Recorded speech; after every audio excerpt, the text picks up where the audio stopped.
dipastikan memiliki sifat dan karakteristik tertentu.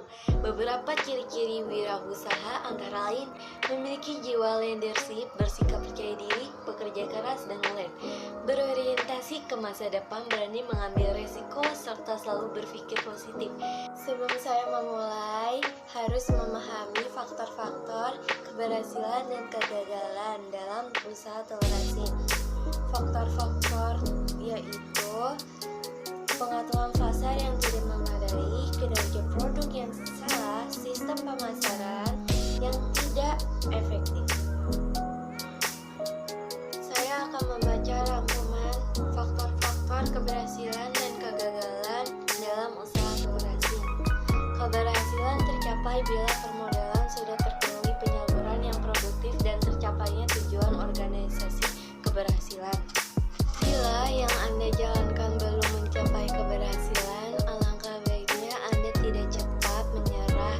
Teruslah mencari faktor apa yang membuat kegagalan Anda dan mencari cara penyelesaiannya. Teruslah belajar dari kegagalan. Semakin orang sering belajar, akan semakin pandai dalam mengatur bisnis yang dijalankan. Sebagian faktor-faktor yang mempengaruhi keberhasilan dalam usaha atau bisnis. Masih banyak lagi yang mempengaruhi dan harus dipelajari demi mencapai keberhasilan, dan hal-hal yang dapat menyebabkan kegagalan.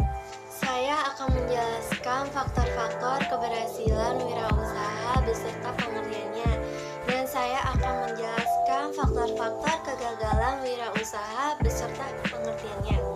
Ini dia. 1. Faktor keberhasilan wirausaha: adanya peluang bagus yang dimanfaatkan. Faktor pertama yang mempengaruhi kesuksesan wirausaha adalah adanya peluang yang bagus. Banyak peluang yang ada, namun kita juga harus bisa memanfaatkan peluang itu sendiri. 2. Perencanaan yang matang. Tiap usaha yang sukses selalu diawali dengan perencanaan yang matang dari pelaku usahanya itu sendiri.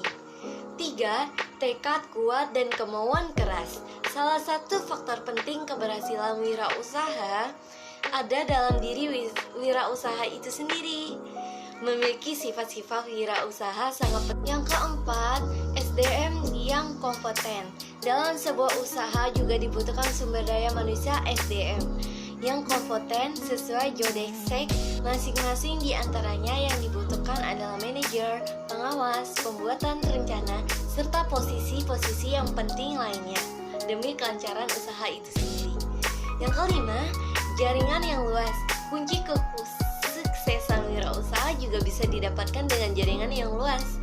Networking memang sangat penting untuk kelancaran usaha, bisa berupa mitra bisnis atau sekadar membantu mempercepat pemasaran ke pihak lain. Dan saya akan menjelaskan faktor kegagalan wirausaha. 1. Manajemen keuangan yang buruk. Maksud dari teks tersebut adalah faktor kegagalan wirausaha yang pertama. Faktor kegagalan wirausaha yang pertama adalah buruknya pengelolaan keuangan.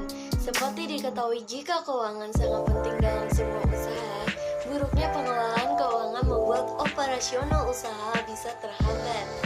Yang kedua, kurang bersungguh-sungguh dalam usaha. Untuk sukses tentu wirausaha harus bertekad dan bersungguh-sungguh. Sebaliknya jika kurang bersungguh-sungguh, tentu saja usaha yang dijalankannya akan gagal dan hanya sia-sia saja. Yang ketiga, kurang pengalaman di bidang usaha. Kurangnya pengalaman di bidang usaha juga bisa membuat usaha kita gagal karena tidak ada pengalaman dari tenaga kerja orang lain. Yang keempat, kurang memahami bisnis yang dijalankan. Kegagalan usaha bisa didapatkan jika tidak memahami bisnis yang kita jalankan.